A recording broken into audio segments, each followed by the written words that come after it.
Bonjour, je suis un ancien arnaqueur communément appelé brouteur ici en Côte d'Ivoire et aujourd'hui j'ai pris contact avec Sandoz et j'ai décidé de tout vous raconter.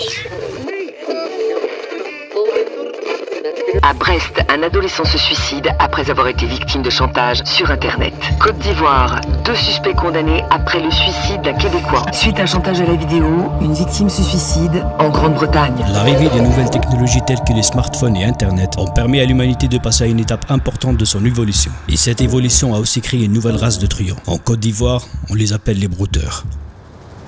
Première vidéo de l'année, meilleurs vœux à toutes et à tous. Je vous souhaite beaucoup de bonheur et beaucoup de réussite dans vos projets. Et beaucoup moins d'arnaques. On démarre fort l'année avec une vidéo très spéciale. Aujourd'hui, on va rentrer dans la peau d'un arnaqueur. On va voir des témoignages inédits d'un ancien brouteur. Et il est rentré en contact avec moi et il a décidé de tout me raconter. Tous leurs procédés. Des techniques que je connaissais déjà et d'autres éléments vraiment inédits. L'ancien arnaqueur que vous allez voir, il était spécialisé dans l'arnaque au chantage. D'après ses dires, il aurait dérobé 20 000 € par mois et ce pendant 3 ans. Avec tout un réseau, ils auraient fait plusieurs milliers de victimes. Principalement en Europe et au Canada. Restez jusqu'à la fin, cette vidéo vaut vraiment le coup. Et je compte vraiment sur vous pour la partager un maximum. Avant que la vidéo ne commence, je tenais à remercier mon partenaire Red Shadow Legends. Si vous n'avez toujours pas entendu parler de Red Shadow Legends, alors je sais pas où vous étiez ces derniers mois. Red Shadow Legends, c'est un nouveau jeu RPG de la Dark Fantasy, il est beaucoup apprécié. Je vous l'ai déjà présenté, mais Red Shadow Legends est enfin disponible sur PC et Mac. Et en plus, si vous avez commencé le jeu sur votre smartphone, vous pouvez le continuer sur le PC, avec des graphismes complètement incroyables. Et il y a de tonnes de choses à faire. Des batailles PvE et PvP, des combats de donjons et des batailles de clans. Chacun va trouver son compte. Il y a plus de 400 champions à collectionner et à développer. Et moi, personnellement, mon préféré, c'est l'Orc. Et je trouve qu'il a un style unique. Et il a aussi des compétences complètement folles, c'est clairement mon préféré. J'ai installé Red Shadow Legends sur mon PC, il n'y a aucun lag et aucun freeze. Vous n'avez pas besoin d'avoir une machine de guerre pour le faire tourner. C'est pas pour la vidéo, mais j'aime vraiment bien le jeu. Le téléchargement est super rapide et facile. Une fois installé, le jeu est toujours disponible sur votre PC. Et la meilleure partie, ce jeu est complètement gratuit. À télécharger et à jouer. Si vous voulez me rejoindre, mon pseudo c'est Sandoz YouTube. Envoyez-moi une invitation et rejoignez mon clan. La communauté est super active, il y a déjà 15 millions de joueurs dans le monde. Et ça, vous le savez déjà car vous avez déjà entendu parler sur les réseaux sociaux et sur YouTube. Vous pouvez commencer à jouer dès maintenant en cliquant sur le lien dans la description. Pensez à bien cliquer sur le lien dans la description. Téléchargez le jeu et profitez de 50 000 argent gratuits et un champion épique gratuit. Car ça rentre dans le cadre du programme Nouveau Joueur. Je compte sur vous pour me rejoindre, on se retrouve là-bas. Maintenant, on attaque la vidéo. Bonsoir, comme je le disais tantôt, j'ai décidé de tout expliquer. Et vous voyez, vous-même, ça c'est chez moi qui est là. Voilà, c'est chez mes parents, là où vivent mes parents. Et vraiment, avec ces conditions-là, c'est pas facile. Voilà, c'est pas facile pour un jeune étudiant, vraiment déjà. Quand vous voyez même l'endroit, c'est-à-dire là où nous habitons, vous savez que vraiment la pauvreté, ce n'est pas une question à poser encore.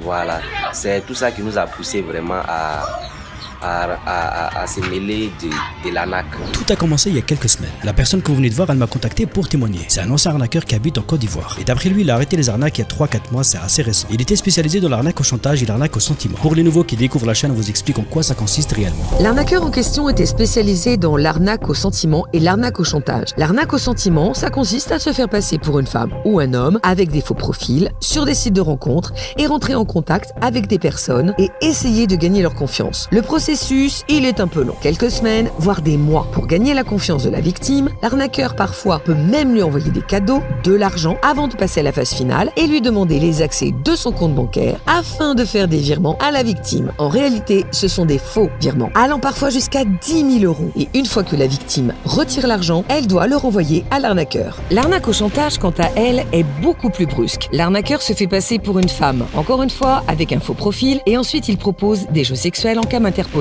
L'arnaqueur affiche une fake cam et demande à sa victime de se toucher tout en l'enregistrant à son insu. Ensuite, il menace la victime de divulguer la vidéo à ses contacts Facebook, sa famille, ses collègues de travail, s'il ne lui donne pas une certaine somme d'argent, allant parfois de 2 000 jusqu'à 5 000 €. En gros, il m'a contacté pour m'aider dans ma démarche, dévoiler leurs techniques et me donner toutes les informations nécessaires. Et me mettre en contact avec les grosses têtes de son réseau. Et d'ailleurs, j'ai pu leur parler et avoir plein d'informations sur eux. Les comptes WhatsApp qu'ils utilisent, les accès TextNow où il y a des milliers de victimes qui se sont fait arnaquer, une énorme liste de victimes principalement françaises avec qui je suis rentré en contact. La plupart avec les preuves que je leur ai fournies, ils ont enfin pu porter plainte. Mais comme vous le savez, ça sert malheureusement pas à grand chose. Là-bas sur place, la plainte ne leur fait absolument pas peur. Aujourd'hui, le seul moyen de combattre ces brouteurs, c'est ce genre de vidéo. La sensibilisation, il faut sensibiliser et continuer à le faire. L'ancien arnaqueur m'explique que la raison principale qui pousse les jeunes à Abidjan à se lancer dans les arnaques, c'est la pauvreté. Ils ont trouvé un moyen plutôt facile pour se faire un maximum d'argent. Il m'a dit qu'il voulait avoir la même vie que les occidentaux, avoir des beaux fringues, une belle voiture et flamber son argent dans des hôtels de luxe. D'ailleurs, à Abidjan, les brouteurs, ils sont très bien vus car ils sont très généreux.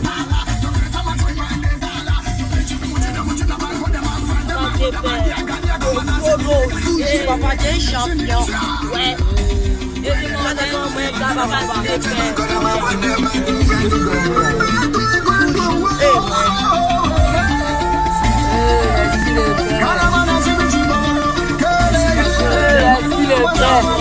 Ça, c'est le cartel du Roro. Grand complet. Le commissaire 5500. El Pablo Escobar.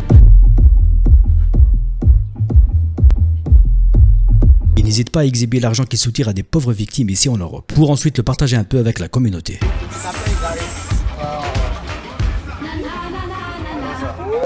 cadeau de Noël. Certains sont même considérés comme des stars, ils sont même invités dans des plateaux de télé locales. Pourquoi tu t'attendais? Avec lui, il n'y a pas d'histoire de béni pour une vie. À qui tu vas faire avaler? Que tu appelles son nom, c'est que tu joues ton ami. Mais t'inquiète pas, lui, il a beaucoup de sous.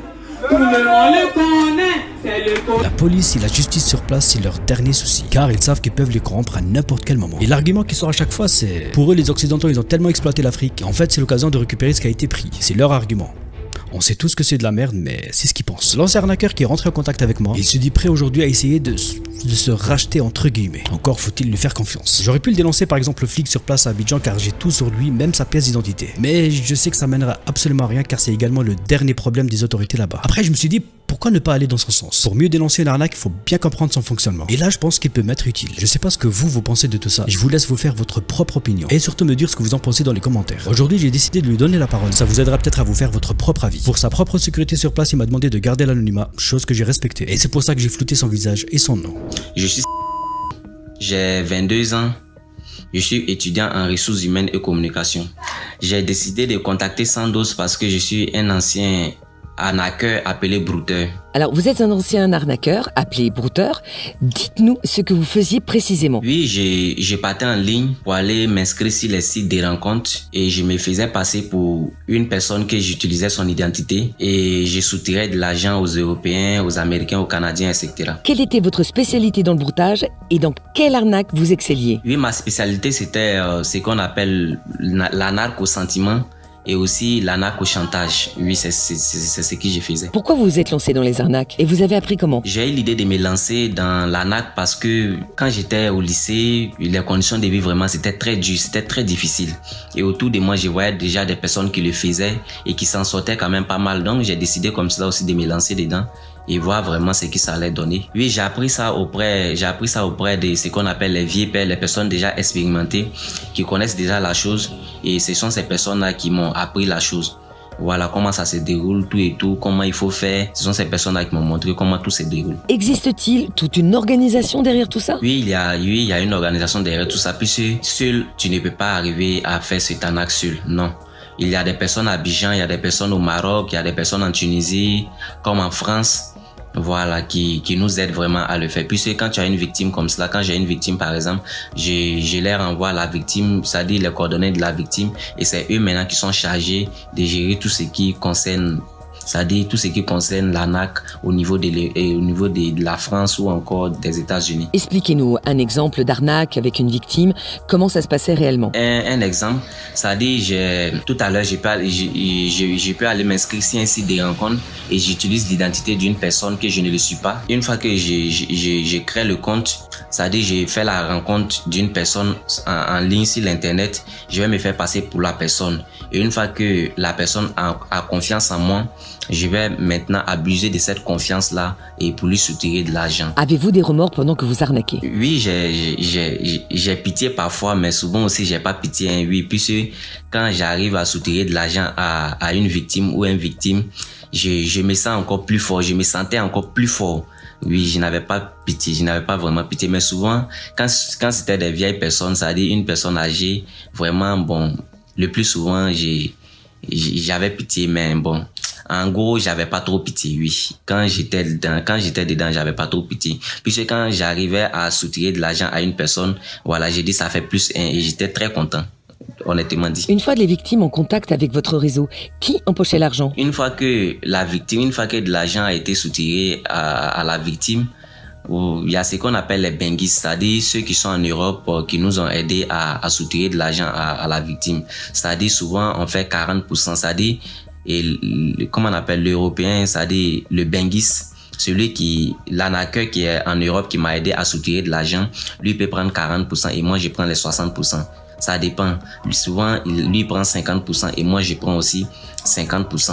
Ça dépend de quel type de mouvement que j'ai géré. Pourquoi vous avez arrêté? J'ai décidé d'arrêter honnêtement dit parce que dans ces derniers temps-là, j'ai trouvé que vraiment c'était pas bien de soutirer de l'argent à des personnes innocentes. Vraiment, j'ai trouvé que c'était pas gentil de ma part.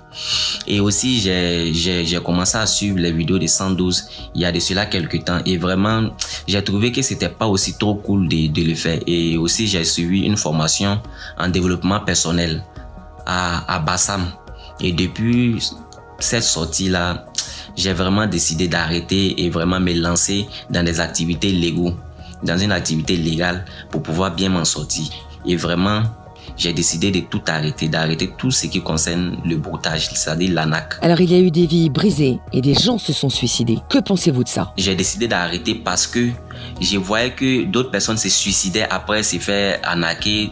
C'est-à-dire, j'ai eu plusieurs cas de suicides où je voyais des personnes qui se faisaient suicider et ça tournait même dans les médias, les personnes qui se faisaient suicider parce qu'ils ont été arnaqués. Donc, bon, ça venait pas directement de moi, mais j'ai trouvé que un jour aussi, je pouvais être une personne grâce à qui une personne s'est suicidée. Donc, j'ai décidé d'arrêter pour ne pas que grâce à moi, un jour, une personne se suicide. Il y a eu un cas où un jeune de 18 ans s'est suicidé au Canada, je crois bien au Canada. Et la personne, le brouteur même en Côte d'Ivoire s'est fait arrêter. Voilà, parce que le jeune s'est suicidé après avoir été arnaqué. Il sait pas, on dirait plus de 6 000 jusqu'à 8 000 € comme cela.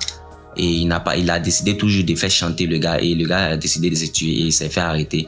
Et depuis ces moments-là, vraiment, ce sont des moments vraiment qui ont été un grand tournant dans ma vie. C'est vraiment dès ces débuts-là que j'ai décidé d'arrêter. Et toutes ces personnes qui sont les auteurs de ces suicides-là, de ces victimes-là, vraiment, il est temps de réfléchir et il est temps de changer.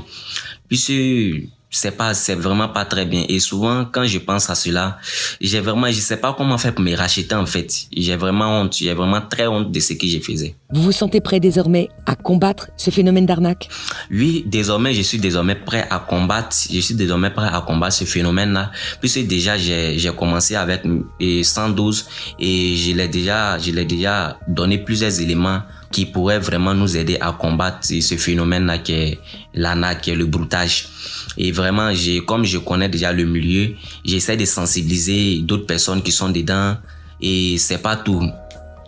J'essaie de les convaincre d'arrêter, mais bon, je trouve que tout ça, c'est vraiment long et j'ai décidé de créer une ONG vraiment pour pouvoir aider ces personnes qui sont dans la souffrance, qui ont décidé de soutirer de l'argent à des innocents. Quel conseil donneriez-vous pour que les gens ne tombent pas dans ces arnaques? Le conseil que je donne, d'abord, je vais donner un conseil à ceux qui se font arnaquer. Voilà, il est très difficile de trouver l'âme sœur ou encore une personne de confiance sur les réseaux sociaux.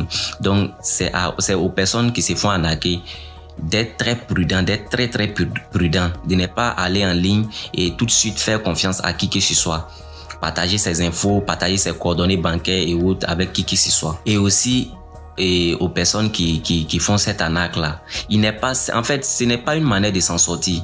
Même si tu fais 10 ans, 20 ans dans cette arnaque-là, tu ne peux pas t'en sortir.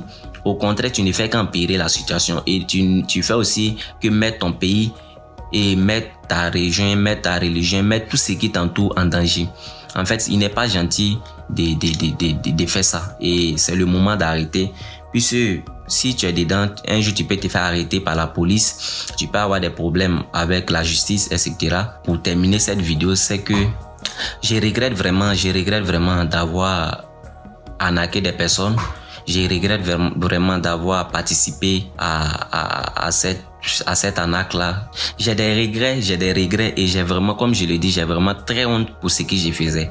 Voilà, mais comme j'étais aussi dans le besoin, je ne savais vraiment pas ce que je faisais parce que j'étais aussi dans le besoin, donc je ne savais vraiment pas ce que je faisais. Tout ce que je peux donner comme conseil aux personnes qui font ce broutage-là, qui font cette arnaque-là, ce phénomène-là, vraiment qu'ils décident d'arrêter puisque c'est pas c'est pas le moyen le plus propice pour pouvoir s'en sortir dans la vie. Et vraiment, il est temps de prendre le meilleur chemin, c'est-à-dire c'est lancer dans les activités légaux et vraiment, ça sera une bonne chose. Comme je le disais au début, il m'a donné les coordonnées de tous ses contacts. Certains complices qui travaillent même dans des banques ici en France. Je suis rentré en contact avec eux et je peux vous dire que vous allez être surpris. Je voulais pas faire une vidéo très longue aujourd'hui, donc il y aura une deuxième partie où on va vraiment rentrer dans les détails de son arnaque et tout vous montrer. Comment j'ai réussi à avoir les accès de 6 anciens collègues, comment je les ai traqués jusqu'à chez eux. Vous verrez, la deuxième partie, on va taper très fort. Comme il vient de le dire, la seule chose qu'on peut faire aujourd'hui, c'est sensibiliser. Alors je compte sur vous pour faire tourner cette vidéo et la partager un maximum autour de vous. Et en attendant, ne communiquez jamais vos informations personnelles à qui que ce soit. Et nous, on se dit à très vite pour une nouvelle vidéo. C'était Sandoz. Ciao. Bon, ce qui m'a poussé à arrêter, c'est que je trouve que il est malheureux de faire souffrir l'autre pour pouvoir vivre. Voilà, donc j'ai décidé d'arrêter. Et je trouve que la meilleure façon de montrer que j'ai des regrets était de contacter Monsieur Sandoz et lui faire la part des choses.